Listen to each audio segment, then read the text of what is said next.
আমরা বিভিন্ন ত্রিভুজের পরিসীমা, ক্ষেত্রফল ও উচ্চতা নিয়ে আলোচনা করছি।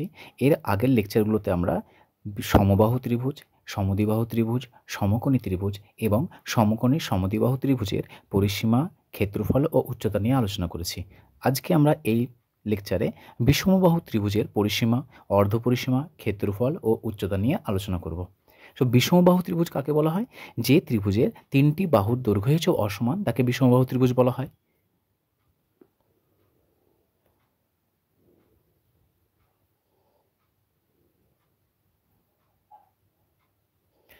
ধরে নাও এ বি সি হলো একটা আমার ত্রিভুজ। তাহলে এই এ বি বাহুর দৈর্ঘ্য, বিসি বাহুর দৈর্ঘ্য আর সি এ বাহুর দৈর্ঘ্য, তিনটি বাহুর দৈর্ঘ্য হচ্ছে অসমান। তাহলে এই যে অসমান হয়, তাহলে এই এ বি সি ত্রিভুজকে বলা হয় আমাদের বিষমবাহু ত্রিভুজ। তাহলে ত্রিভুজ এ বি সি হলো একটি বিষমবাহু ত্রিভুজ। আমরা ধরে নেব এটা এ একক ধরলাম, এটা হচ্ছে আমাদের সি একক, আর এটা ধরলাম বি একক।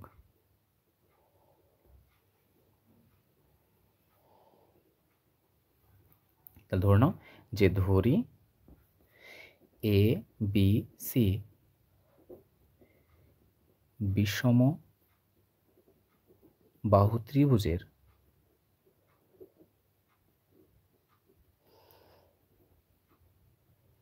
বাহুগুলির দৈর্ঘ্য হলো এ একক, বি একক এবং সি একক। অর্থাৎ এ বি বাহুর দৈর্ঘ্য হচ্ছে আমাদের সি একক, বিসি বাহুর দৈর্ঘ্য এ একক এবং সি এ বা এসি বাহুর দৈর্ঘ্য বি একক। প্রথমত আমরা পরিসীমা দেখব। পরিসীমা পরিসীমা মানে কি? যে চতুর্ভুজ বা ত্রিভুজের যতগুলো বাহু দ্বারা গঠিত সমস্ত বাহুগুলোর সমষ্টি হচ্ছে আমাদের সেই ত্রিভুজ বা চতুর্ভুজের পরিসীমা। তাহলে এখানে আমাদের এ বি সি ত্রিভুজের পরিসীমা কত হবে? ত্রিভুজ এ বি সি এর পরিসীমা সমান সমস্ত বাহুগুলোর সমষ্টি করে দাও। এ বি বাহুর সমষ্টি প্লাস বিসি বাহু প্লাস সি এ বাহু। এ বি বাহুর মান কত? সি। বিসি বাহুর মান এ প্লাস সি এ বাহুর মান বি একক। সুতরাং সাজিয়ে লিখে নাও এটাকে। এটা হচ্ছে আমাদের এ প্লাস বি প্লাস সি একক। দ্বিতীয় নম্বর অর্ধ পরিসীমা।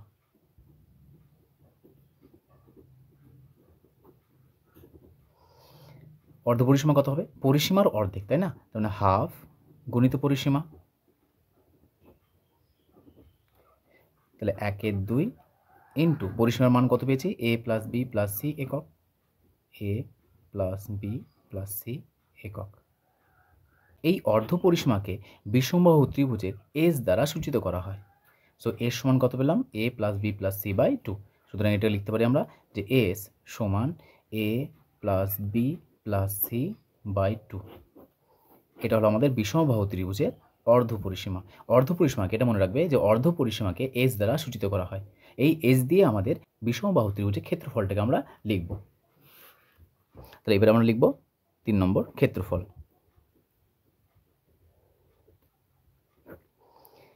ত্রিভুজ এ বি সি এর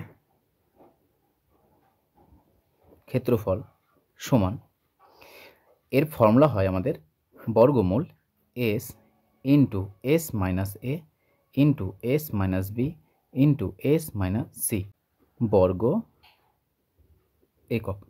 এই যে আমাদের বর্গমূলের মধ্যে S into S minus A, S minus B, S minus C, এটা কী করে এসেছে? এটা অলরেডি ভিডিও রয়েছে, তোমরা দেখে নিতে পারো যে এটা কীভাবে আমরা তোমার যে কোনো বিষমবাহু ত্রিভুজের যদি অর্ধ পরিসীমা এস হয় তাহলে তার ক্ষেত্রফল S into S minus A, S minus B O S minus C এটা কী করে আসছে। তাহলে এটা গেল আমাদের বিষমবাহু ত্রিভুজের ক্ষেত্রফলের ফর্মুলা। শুধুমাত্র এটা মনে রাখবে যে কোনো বিষমবাহু ত্রিভুজের ক্ষেত্রফল হয় under root S into S minus A, S minus B, S minus C, যেখানে এস হলো অর্ধ পরিসীমা,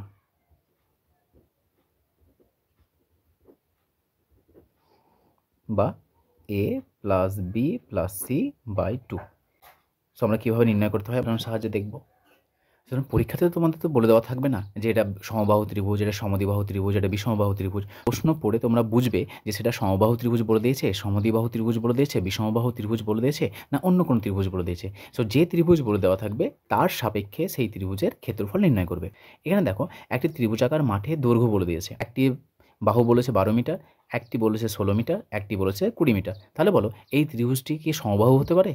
বিষমবাহু তো কিছুই হবে না, কারণ যদি প্রত্যেকটা বাহুই দেখো আলাদা, তো প্রত্যেকটা বাহু যদি ভিন্ন হয় তারপরে সমদৈর্ঘ্যের নয়, তাহলে সেটা একটা বিষমবাহু ত্রিভুজ। তো এই বিষমবাহু ত্রিভুজের যা যা দিয়েছে সেগুলো লিখে নাও।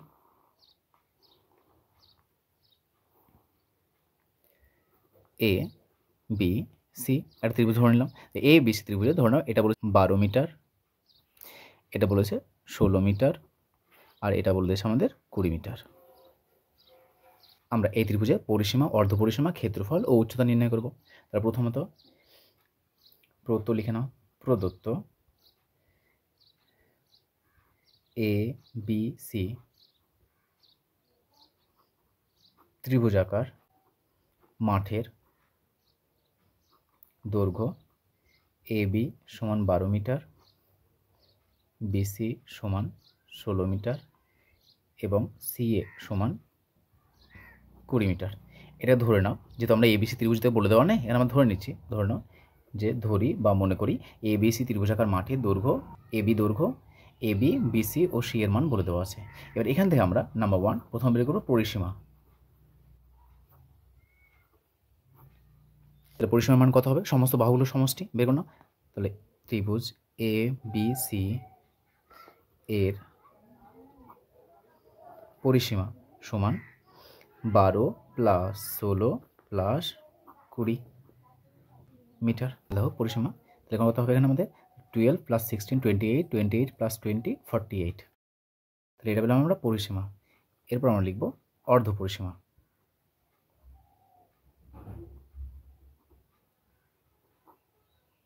আমরা জানি অর্ধ পরিসীমাকে এস দ্বারা সূচিত করা হয়। সো এস লিখে নাও। এস সমান এই পরিসীমার অর্ধেক, তাই না? কত হবে? 48/2 মিটার, ভাগ করলে আসছে আমাদের 24 মিটার। দ্বিতীয় নম্বর ক্ষেত্রফল। ক্ষেত্রফল কত হবে?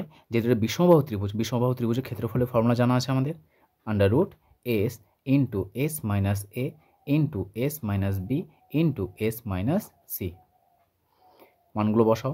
এস এর মান হচ্ছে আমাদের 24 ইন্টু এস মাইনাস এ। দেখো এখানে এস মাইনাস এর মানগুলো বের করো। এস মাইনাস এ কত হবে, এস মাইনাস বি কত হবে, আর এস মাইনাস সি কত হবে? আচ্ছা, এস মাইনাস এ মানে কত?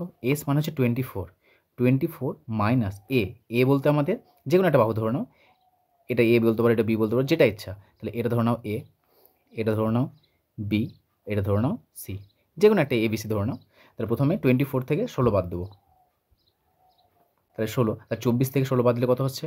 8।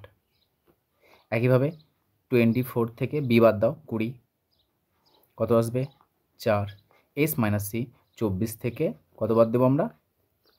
12, আসছে কত? 12। এই মানগুলো বসাও। তাহলে এস মাইনাস এর মান কত পেয়েছি? 8। এস মাইনাস বি এর মান কত পেয়েছি? 4। এস মাইনাস সি এর মান কত পেয়েছি? 12। এগুলোকে আমরা জানি বর্গমূলের ভেতরে যদি কোনো একটা সংখ্যা স্কোয়ারের আকারে থাকে তাহলে সেটা বেরিয়ে আসে। তো চেষ্টা করো যে এই বর্গমূলের ভেতরে সংখ্যাগুলোকে বর্গ আকারে আনার বা জোড়ায় জোড়ায় আনার। আমরা এখানে আরও জানি যে 2 × 2 কত বেরিয়েছে? 2। তার মানে রুটের মধ্যে, বর্গমূলের মধ্যে যদি একটি সংখ্যা দুবার থাকে তাহলে একটা বেরিয়ে আসে। তো ওইভাবে সাজাও। এখানে বেকারকে কখনোই তোমরা গুণ করে তারপরে তাকে বর্গমূল বের করার এটা কখনোই করতে যাবে না। তো এটা লিখে নাও। দেখো 24কে লিখতে পারি আমরা 12 × 2, তাহলে 12 × 2 = 24 হয়ে গেল। 8কে লিখো 4 × 2, এই 4কে 4ই রাখো, এই 12কে 12 রাখো। কেন? দেখো অলরেডি 12 পেয়েছি। তাহলে বলো তো এই 12 আর এই 12 একটা বেরিয়ে আসবে, না পারলে আরেকবার লিখো। তাহলে 12 স্কোয়ার গণিত দুটো 12-র জন্য 12 স্কোয়ার হলো, দুটো 2-এর জন্য 2 এর স্কোয়ার হলো, দুটো 4-এর জন্য 4-এর স্কোয়ার হলো। তাহলে দেখো প্রত্যেকটা মাথায় স্কোয়ার আছে, সেটা সবগুলো বেরিয়ে আসবে। তাহলে 12 গণিত 2 গণিত 4, তাহলে কত হচ্ছে 12, 4 2 8, 8 12 96, 96। তাহলে এটা পেলাম আমরা বর্গ মিটার ক্ষেত্রফল। তাহলে এই যে ত্রিভুজ আছে সেই ত্রিভুজের ক্ষেত্রফল কত পেলাম 96 বর্গমিটার। তা যখনই তোমরা এই রুটের মধ্যে প্রবলেমগুলোকে সমাধান করবে সেগুলো যেন অবশ্যই এরভাবে চেষ্টা করবে আনার, কখনো এটাকে সম্পূর্ণ গুণ করে তারপর তার বর্গমূল নির্ণয় করবে, এই কাজটা কখনোই করতে যাবে না, অনেক কঠিন হয়ে যাবে। নাম্বার 4, উচ্চতা নির্ণয় করব। তাহলে উচ্চতা যেহেতু দেখতে পাচ্ছি না আমরা কোথাও উচ্চতা, সেই জন্য এই এ শীর্ষবিন্দু থেকে ধরে নাও যে আমরা বিসি বাহুর উপরে একটা লম্ব অঙ্কন করলাম এডি। উচ্চতা মানে ওটাই জানি আমরা যে যখনই লম্ব অঙ্কন করবো সেটা সবসময় 90 ডিগ্রি কোণ উৎপন্ন করবে। তাহলে এই এডি যেটা, এই এডির নাম ধরলাম আমি এইচ। তাহলে ধরে নাও যে আবার মনে করি এ বি সি ত্রিভুজের উচ্চতা সমান এডি সমান এইচ মিটার। এবারে এই উচ্চতার মানটা কি করে বের করব? এই উচ্চতার মানটা বের করার জন্য দেখো আমরা জানি যেহেতু ক্ষেত্রফল কত বলতো যে কোনো ত্রিভুজের ক্ষেত্রফল হচ্ছে হাফ ইন্টু ভূমি গুণিত উচ্চতা। তাহলে এই ত্রিভুজের ক্ষেত্রফল যদি লিখি কত আসবে বলতো 1/2 হাফ ইন্টু ভূমি কত বলতো বিসি ইন্টু উচ্চতা কত এডি। আচ্ছা এটা হচ্ছে আমাদের এই ত্রিভুজের ক্ষেত্রফল। তাহলে এটা লিখছি 1/2 বিসি ভূমি কত, যেহেতু আমরা এ বিন্দু থেকে নিয়ে বিসি বাহুর উপর লম্ব অঙ্কন করেছি তাহলে যে বাহুর উপর লম্ব অঙ্কন করেছি সেটা আমাদের ভূমি হিসেবে কাজ করবে। আর এডি হচ্ছে আমাদের উচ্চতা। তাহলে এই বিসির মান কত বলেছে 16, উচ্চতার মান কত এইচ ধরেছি, এই এইচের মানটা বের করব। আচ্ছা এটাতে একটা ত্রিভুজ, এই ত্রিভুজের ক্ষেত্রফল যদি আমি এভাবে লিখতে চাই যে হাফ ইন্টু ভূমি গণিত উচ্চতা, আবার এই ত্রিভুজের ক্ষেত্রফল কত পেয়েছি বলো তো 96 বর্গমিটার। তাহলে বলো এই যে ক্ষেত্রফল আর এই 96 বর্গমিটার এই দুটো কি আলাদা না এক? কারণ ত্রিভুজ একটাই, তাহলে নিশ্চয়ই এর ক্ষেত্রফল এই 1/2 ভূমিগণিত উচ্চতা বলে যা পাবো এই বিষমবাহু ত্রিভুজের under root S into S minus A S minus B S minus C এই আকারে যে মান পাবো সেটা ইকুয়াল হবে। তাহলে সর্বদা এটার সঙ্গে কত হবে 96 বর্গমিটার। দেখো ওটা লিখলাম, দেখো বোঝা গেল নাকি? সুতরাং কাটাকাটি করো, 2 একে 2, 8 2 16, তাহলে 8 সমান 8 সমান হচ্ছে 96। অতএব এইচ এর মান কত এইচ সমান 96/8, 8 একে 8, 8 12 96, তো কত পেলাম 12 মিটার। এটা কখনোই ভাববে না যে এই ত্রিভুজের উচ্চতা সর্বদা 12 মিটারই হবে না। যদি আমাদের সমবাহু ত্রিভুজ হতো তাহলে বলতে পারতাম, যেহেতু এটা একটি সমবাহু ত্রিভুজ সুতরাং এ শীর্ষবিন্দু থেকে বিসি বাহুর উপর অঙ্কন করেছি সেই জন্য আমাদের কত এসছে, এটা এসছে 12। যদি আমরা বি বিন্দু থেকে নিয়ে এ সি বাহুর উপর অঙ্কন করতাম তাহলে কিন্তু এই যে আমাদের ধরুন বিই, এই বিই এর উচ্চতা কিন্তু 12 সেমি হতো না। অনুরূপভাবে সেই বিন্দু থেকে যদি আমরা এ বি বাহুর উপরে উচ্চতা অঙ্কন করি তাহলে এখানে কিন্তু আমাদের এই যে উচ্চতা সেই উচ্চতার মানও কিন্তু 12 মিটার হবে, এটা আমরা বলতে পারবো না। ঠিক আছে, বেশিও হতে পারে কম হতে পারে, সেটা হচ্ছে ডিপেন্ড করছে আমাদের এই ত্রিভুজের আমরা নির্ণয় করে যেটা পাবো। সুতরাং এটা শুধুমাত্র আমরা দেখো এই শীর্ষবিন্দু থেকে আমরা বিসি বাহুর উপরে উচ্চতা নির্ণয় করেছি, তাই না? সেখানে উচ্চতা যেহেতু বলেছে সো যে কোনো একটা উচ্চতা নির্ণয় করলেই হলো। যদি আমাদের বলে দেওয়া থাকতো যে বি শীর্ষবিন্দু থেকে এসি বাহুর উপরে অথবা ধরে নাও যে বৃহত্তম বাহুর উপর লম্ব অঙ্কন করো তাহলে আমাদের সেই অনুযায়ী কাজ করতাম। যেহেতু এটা আমরা শুধুমাত্র এ শীর্ষবিন্দু থেকে নিয়ে বিসি বাহুর উপর লম্ব অঙ্কন করেছি এবং সেই উচ্চতার মানটা আমরা কত পেলাম 12। সুতরাং যখনই আমাদের উচ্চতা নির্ণয় করতে বলবে আমরা এই কনসেপ্ট অনুযায়ী আমরা বিষমবাহু ত্রিভুজের কী করবো উচ্চতা নির্ণয় করব। সো এইভাবে আমরা যে কোনো বিষমবাহু ত্রিভুজের পরিসীমা, অর্ধপরিসীমা, ক্ষেত্রফল এবং উচ্চতার মান এভাবে আমরা নির্ণয় করব।